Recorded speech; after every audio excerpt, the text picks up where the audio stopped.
Seconds after being interested with their once old friend Lily, the man introduced as Walter by Lily held the glass door open for Lee, Clementine, and Carly as they walked inside the ski lodge. When they were inside, Lee watched in amazement as he studied the sky lodge. Seeing the entire place was full of decorations, such as Christmas lights hanging around the ceilings and the wooden support beams, flags of different countries hanging on the ceilings with peaceful music feeling in the air. Nice warm fire kept the place warm, and on top of it, there was even a Christmas tree nearby the wooden stairs. Walter moved beside Lee and Carly, while the both of them had nothing to say for a moment. Lily and Sarita have been staying with us for several weeks. Used to be a ski lodge, obviously, so we have plenty of food. He paused, just for a second again, and began walking up the small steps. And believe it or not, we still got some power that from that wind turbine out front tend to keep us most of the lights on at night to avoid drawing attention. But after we found the stuff in the storage, we couldn't resist making an exception. It looks like a great place, Lee admitted, at the same time cautious when he thought back to another place that they thought was great, but turned out to be something from a Texas Chainsaw Massacre. It's amazing, Carly exclaimed, studying the decorations hanging around the ceiling and walls. Walter shifted his attention back towards the exit when Luke, Nick, Alvin, and Rebecca walked inside, studying the inside of the ski lodge like Lee and the others did moments ago. Please, make yourself at home. You can leave your things over there. Rebecca looked towards where he was pointing at. There was a small bench at the side of the exit, and almost immediately, she showed an untrusting attitude towards him. The hell we will.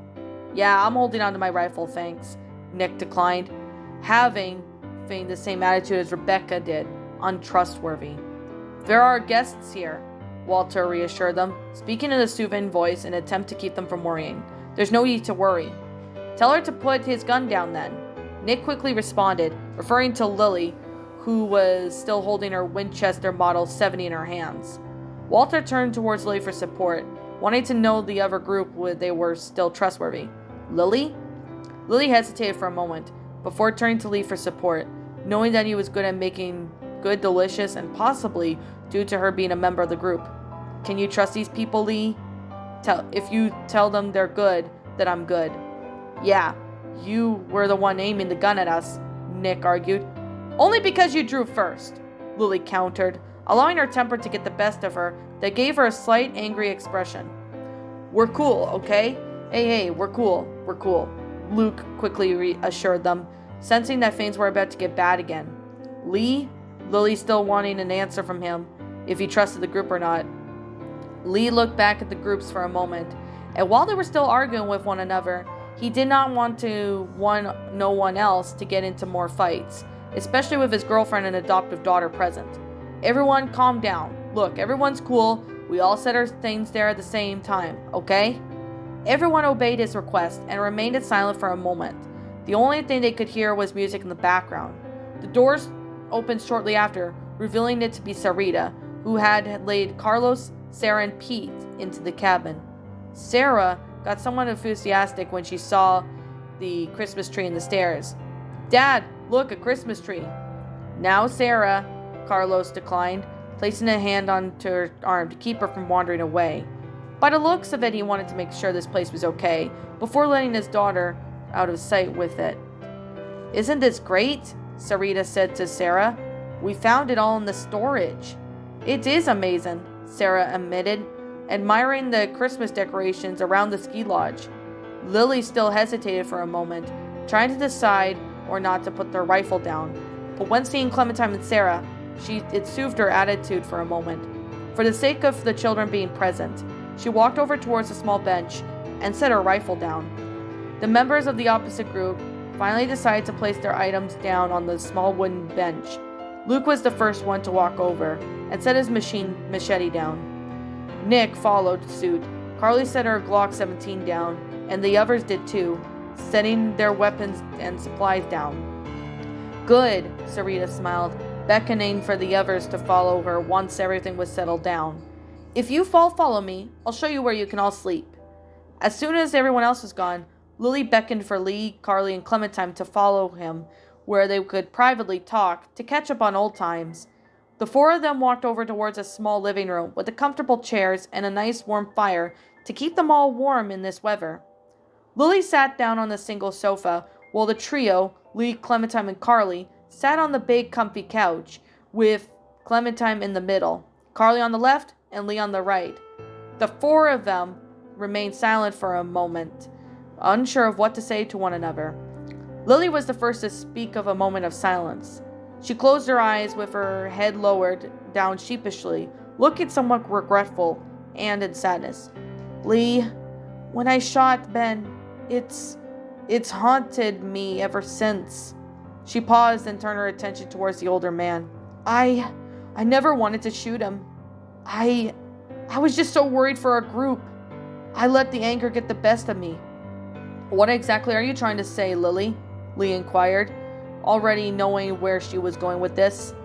I'm sorry, she apologized. This was certainly left each of them shocked. In the past, Lily was never to be regretful or even apologize. But here she was, like a completely different person. I'm sorry for what I did. For everything. I'm not mad at you for leaving me on the side of the road, and I don't expect any of you to forgive me. But I thought you should know. Lee felt a little silent for a moment, and then turned around to see his adopted daughter and girlfriend for support in the matter. Both of them gave him a look of saying, you know what you need to do. He could find it in his heart to forgive her or not. Would his family make things right after they have the best of their relationships? He sighed and shifted his attention towards Lily, who seemed patient enough to answer soon. Lily, we forgive you for killing Ben, but we won't forget. And don't worry, we won't tell your group anything. Thanks, Lee, Lily smiled, showing her gratitude towards him, knowing that Lee was the one to make the best decisions when it came to tough situations. Now that it was settled, Lee changed the subject to this very moment, wanting to catch up on old times since it's been more than 2 years since. So how did you end up here? I was pretty much on my own for a while, being able to keep moving on my own. It was tough, but eventually Walter and his partner Matthew found me in the woods a few months back, and I've been pretty much staying here, Lily answered, not being able to give much detail since it was such a long time ago. What about you, Free? We've been moving, really, Carly simply answered, leaning back towards the couch with her arms folded together. We're heading up north, Lee added. Did not want to give much detail on the exact location for now. What happened to the others? Lee inquired. Do they know you? Lee had already knew what she meant by this, and quickly, fast responded with tone. No. Kenny and his family got on the boat, and these two people we met on the way to Savannah, Lee answered. He could not all fit on the boat, so we made our way out of the city and just kept moving, really. At almost perfect time at the end of his sentence, Sarita had returned to check up on the four friends, with a smile across her face. You four catching up? Lee, Clem, Carly, this is Sarita, Lily introduced them, looking towards the trio and then towards Sarita for a moment. She's been here a while. Sarita, these are some people from my first group. This is Lee, Clementine, and Carly. Nice to meet you all, Sarita replied, smiling, but turned her attention towards Walter, who seemed to make his way towards the cafeteria to prepare food. Hey Walter, where's Maddie? Is he still out there? Of course he is, Walter assumed, continuing his way over towards the kitchen. Then I'll go and start dinner. The rest of the cabin group returned down the stairs after settling in, and Sarita was the first to greet them, but she mainly did her attention focus on Carlos and his daughter Sarah. She approached the duo and requested them a little favor from the doctor. Carlos, right? Mind if I steal your daughter for a secret mission? Sarah raised a slight smile and turned for her father for approval, wanting to help Sarita out with the decorations. Despite the fact that Carlos still had some doubts with the rest of the group, he felt that he could trust Sarita, as she was kind to them, and agreed with letting them stay for a night after all. Stay in sight, sweetie. Sarita led Sarah over to the Christmas tree, and the duo began to decorate it together to brighten up the place. As long as Carlos did not constantly keep looking at his daughter every 2 minutes, then it should be fine. As for the rest of the group, Luke walked around with Carlos and Nick, offering assistance for any favor for letting them stay. Anything we could do to help? I could use a little hand outside, Lily answered, standing back up in full height from where she was sitting. We got a lot of supplies we need to bring in before that storm hits. Sure, Luke agreed, walking towards the exit of the ski lodge with Nick beside him. Clem, why don't you go help Walter with dinner? Lily suggested to the young girl, before heading back outside to help Luke and Nick with the supplies. Sure, that sounds like an idea, Lee agreed, placing his hand upon her shoulder for a moment for improvement. Right, Clem? Yeah, right, Clementine agreed, making her way towards the cafeteria like they suggested. I'm gonna go check on the others, Lee told Carly, making his way over to the stairs where the remaining members of his group were. Now that everyone had something to keep them occupied for a while, Clementine made her way to the cafeteria to help with dinner like Lily suggested. She made her way over to Walter, who was stirring some food in a cooking pot with a wooden spoon. Hey, Clementine, Walter agreed, taking the spoon out of the cooking pot. You and her friend settle in well enough? Yeah, thanks, Clementine smiled, already beginning able to tell that this man was liking nice people out of the other people she knew, like Lee, Carly, Alvin, Luke, Katja, and a couple of others. Excellent. Want to help you prepare a little dinner? Walter offered, smiling as he watched her observe the contents inside the pot. He began stirring the food again, but while making a conversation between them both. So how do you know Lily? She and Sarita have been a huge help. Matthew and I barely knew what to do around here the first week. But Lily, well, she never shows slows done. It's a long story, Clementine admitted, unsure of where to start. Walter paused for a moment, looked over towards her with a sad expression. He shrugged it off as he continued to make dinner. Connecting with people is so important. I don't know what I do without Matthew, he admitted, tipping some salt into the cooking pan. Being Clementine reminded him of the good times he had before the dead risen. Gosh, you reminded me of my students. I can't imagine what it's like growing up in all this.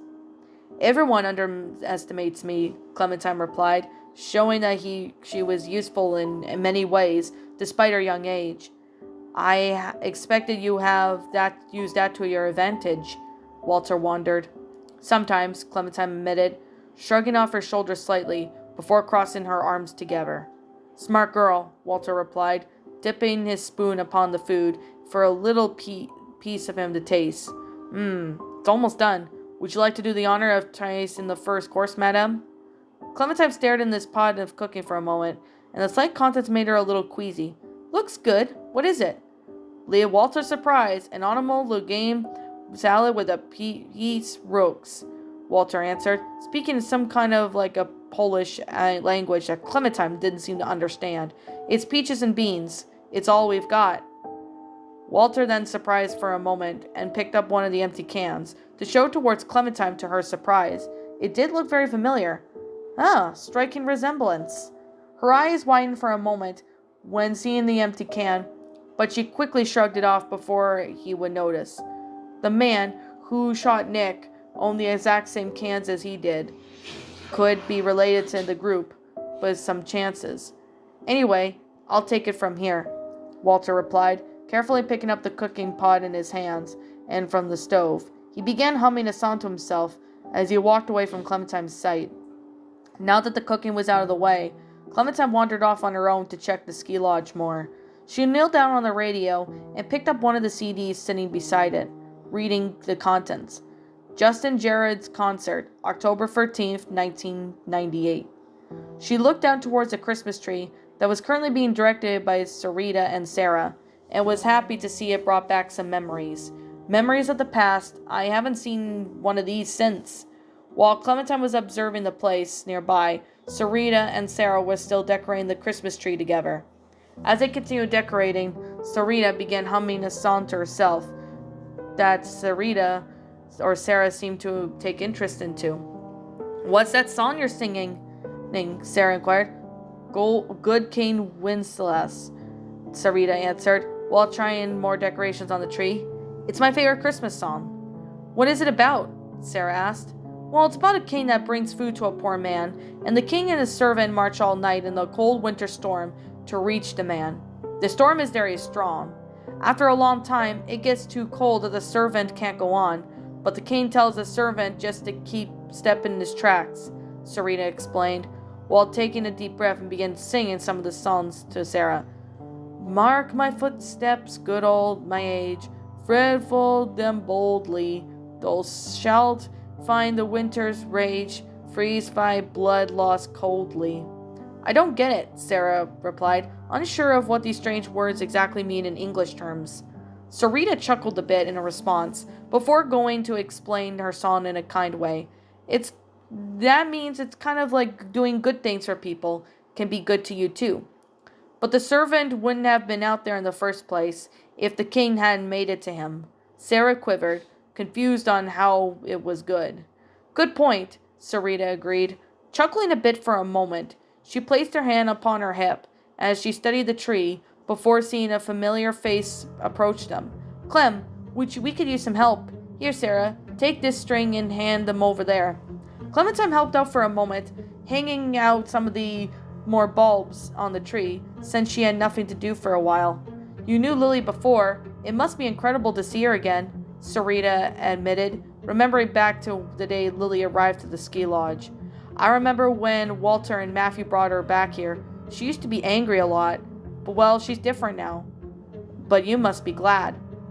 Did she say anything about before? Clementine inquired, wondering of how she coped since leaving her on the side of the road. No, she didn't mention much before he met her, Sarita replied, while adjusting some of the decorations across the tree to make sure they did not fall off. She leaned out to see the young girl staring at her. Everything takes a little waiting now these days. The trio took a couple of steps back to observe the Christmas tree. It looked just about finished, but Sarita still had one more decoration to put on top. Perfect. Now we just need the topper. We always had an angel on top of our tree, Sarah replied, lacing her left hand upon her right arm. My family didn't celebrate Christmas, but I still love the decorations, Sarita admitted, proud to celebrate the tradition that she never took part in the past. Before long, Clementine wandered off while she was looking for a topper. She had no idea where to look, but it would not take her long. Meanwhile, upstairs at the ski lodge, Lee, Carly, Carlos, Alvin, and Rebecca were discussing the important matter. The lights Clementine had spotted down below. They were trying to decide if this was Carver and his followers or not. But of course, that was kind of hard to say. It's crazy. Why would they be following us this far? Rebecca wondered, but deep down she already knew the answer why and had to keep quiet. We can't be sure, Carlos admitted, turning around when he saw the wooden stairs for a moment when Clementine had arrived. It could have been anybody, Lee said, folding his arms together. How do you know it wasn't just a random group? We don't know that for sure, Lee, Carlos accounted, picking out the flaws of each of their suggestions. It's been a week, man, Alvin reminded him, assuring them that they were miles away from Carver. We got out of the woods. He placed his hands back on his pocket, finishing mid-sentence. We can't be sure. They might be tracking us, Carlos suggested, raising a worried expression across his face. Tracking? Alvin repeated, taking his hands out of his pocket again. Do you think they are ninjas? Rebecca merely shook her head in response, before noticing Clementine had left, and the only thing reminded her of why they were arguing in the first place. Clem, Lee said that you saw some people in the valley? It's true, Lee assured, kneeling down towards Clementine's height for a moment. What did you see, Clem? People way down there? How? Alvin asked, wondering how anyone could see down that far. She's got binoculars, genius, Rebecca reminded him, a hint of sarcasm in her voice. Yeah, Alvin replied, crossing his arms together. What did you see, Clementine? Carlos inquired, worried that there might be Carver's group still tracking them, and deep down, he wished he was not correct. I saw lights, Clementine simply answered. Which way did they go? Rebecca inquired. Back into the woods, Clementine answered, but this was technically a lie since she had no idea where they went, since the two groups were about to kill each other that caused her to shift her attention away from them. Carlos now felt somewhat relieved that there was a chance whoever those people were in the valley might have gone the other way. Nevertheless, he still did not want to take any risks. We cannot take any chances. We leave at dawn. But we're safer for tonight, right? Rebecca asked, only to get no response from any of them, if they were going to be all right. Clementine, could you talk to that man Walter Wright? Carlos inquired, remembering he heard Lily suggest to her to go help Walter with dinner. What did he say? You didn't tell him anything about us, did you? We have to be careful. They could be hiding something. He didn't look like he was hiding anything, Lee said, standing back up to his full height while said speaking to the other members of the group. He seems like a nice guy, Carly added. No, nothing's wrong. I didn't tell him anything, Clementine reassured her, rubbing her left hand up and down her arm. We just talked about Lily, and I helped him make dinner. Look, I don't care what that man said. We're staying here for tonight, Alvin replied, being serious with Carlos about deep down. He wasn't doing this out of concern of his wife. Carlos could see that there was no change in their minds about leaving tonight, and just needed to accept their wishes for now. However, he did have a little task for Lee and Clementine while they were there. Lee, Clem, go talk to the rest of them. They trust you both. See what they find out. I'm going to go find Luke. I'll go with you, Carly offered, followed Carlos down the stairs. Seconds after Carlos and Carly were gone, Rebecca felt herself somewhat lightheaded, possibly from walking for 5 days when so close to giving birth. Honey, I don't feel good. Beck, what's wrong? Alvin inquired, kneeling down with her with a concerned face. I just need something to drink, Rebecca requested. This time she still needed him to do something for her. You got it, Alvin agreed, standing back up to go get his wife a drink. I'll be right back. Now that Alvin was gone, it was only Lee and Clementine left to keep Rebecca company until her husband returned. Lee showed a concerned face when he noticed Rebecca not in her brightest today. Hey, Rebecca, you feeling all right? Yeah, I'm fine. Just need something to drink, Rebecca assured, taking a couple of breaths for a moment to recover. Before going back downstairs, Clementine looked into a small box near the stairs, where she found what she was looking for. Christmas toppers. There were 3 decorations left. There was a bulb, a star, and an angel. She was about to take the star, but she remembered how Sarah mentioned an angel on the top of her tree every year. It might make her happy to see an angel.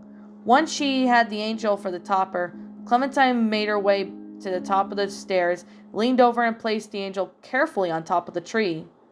Down below, Sarah looked up to observe the topper of the tree Clementine had placed on the tree that caused her to smile in happiness. She looks so cool! Serena leaned up from her side of the tree and observed the same topper on the tree. She would have preferred the star, but as long as everyone was happy, then she would be happy too. Beautiful. I used to love this time of year, where friends are here. This place is starting to feel like a real home. Sarita sighed for a moment, remembering the kindness of the 2 partners shared with them. Matthew and Walter are amazing people. Honestly, it's dangerous to be this kind, but they can't help it. First time I met Matthew, he called me Rita, and I called him Maddie too. It was kind of our little war, Sarita explained, keeping a hand close to her hip. What does Matthew look like? Clementine asked. Oh, one charming person. He's an Asian American, around his mid-20s, Sarita described, and this left Clementine a little surprised. The details she sounded just like the man Lee and Luke met on the bridge. She was not there, but of course, she was watching the entire encounter through the binoculars. Clem, I wanted to ask you, does Lily seem different to you? Sarita inquired. She always used to be a little angry and try to do things on her own. Well, I'm curious. She has seen good days and bad days, like everyone else, but lately I got a feeling she's struggling. She then seemed a little different than I remember, Clementine admitting, recalling earlier when Lily felt sad for what she did to Ben and even apologized for her actions. And what did she say? Sarita inquired. I'm not sure, Clementine admitted. Before any of them could discuss anything any further, they were greeted by the same person they had been talking about. Been decorating the tree. It looks nice. Hey Lily, it looks nice, doesn't it? Sarita asked her. Yeah, it does. Lily trailed off for a moment, when sadness and expression rose across her face. This may be most likely because of the Christmas being a family tradition, and since the death of her father, she had no family left. Lily turned around and began walking away, and this changed Sarita's sight when she saw that she was talking about what happened in front of her own eyes. She turned back towards Clementine and sent her away in an attempt to change the subject. Why don't you go see if your friends are ready for dinner, Clementine? Clementine nodded as she made her way back upstairs to check on Rebecca. The second she was up, she noticed that Lee was no longer present, and Rebecca was still looking a bit unwell. Are you okay? Just got a little dizzy, Rebecca replied, lowering her head in sadness, and worried, scary thoughts ran through her mind. I can't even take care of myself. How am I supposed to raise a child? I mean, how could anyone now? Everything's so messed up. It's not going to be easy, Clementine admitted, rubbing her head against her arm moodlessly. Rebecca then lowered her head in sadness, realizing the young girl's words were right. I know it's going to be hard, but at the same time, I already feel a lot less lonely. She placed her hand upon her belly. Because I know no matter what happens, I'll get to meet someone new. Rebecca paused for a moment as she kept her hand onto her stomach, feeling the baby move around her that made her happy. She's kicking. Want to listen? She offered, looking down towards her stomach, where she began to talk to her unborn baby. The food smells good, huh? It's okay. We're not going to get you something soon. Can I? Clementine requested, wondering what it was like to hear a baby kicking. She carefully placed the side of her head near Rebecca's stomach, hearing a slight fumbling inside. She's going to be a runner, Rebecca joked, raising a smile as Clementine took her head off of her belly. And then she smiled and dropped and she shrugged back to hold her tears, confessing something to Clementine that she's never told anyone else, even her husband. It's not his. Clementine was not really shocked about it, since she already figured out when he was speaking with Luke. Why did she told her a mystery? Why are you telling me this? I trust you. For some reason, I can tell to keep secrets, Rebecca explained, lowering her head down in sadness and fear. If he finds out, he'll kill me. I don't know what to do. I can't believe I'm asking a little girl for advice, but I guess there's nothing is weird anymore. He won't kill you, Clementine assured, knowing that Alvin was nice just by looking at him. Rebecca was about to reply further, suddenly changed the subject and her expression when Alvin returned, carrying a bottle of water. There's my man. You all right, baby? Alvin inquired. I'm fine, you big dope, Rebecca assured, teasing him slightly, while she accepted the bottle of water from him. Just need to get food into you, Alvin replied, turning around for a moment to thank Clementine for keeping his wife company. Thanks for staying with her, Clem. Clementine just smiled in response as she made her way back down the stairs with the others. At almost perfect timing, Walter had declared that it was time for everyone to eat, and this was great news for everyone, those who haven't eaten in a while. Well, everyone, dinner is served. Let's come and go and eat. Both groups made their way to the cafeteria, eager to get something to eat. Every sat down on the wooden bench at the tables, as Walter carried the pot around, giving everyone their dinner. The formal cabin group sat on one side of the ski lodge, while the others obviously not wanting to be separated from each other. Luke sat down the opposite side from Nick, as he noticed somewhat of a worried expression across his face. You okay, man?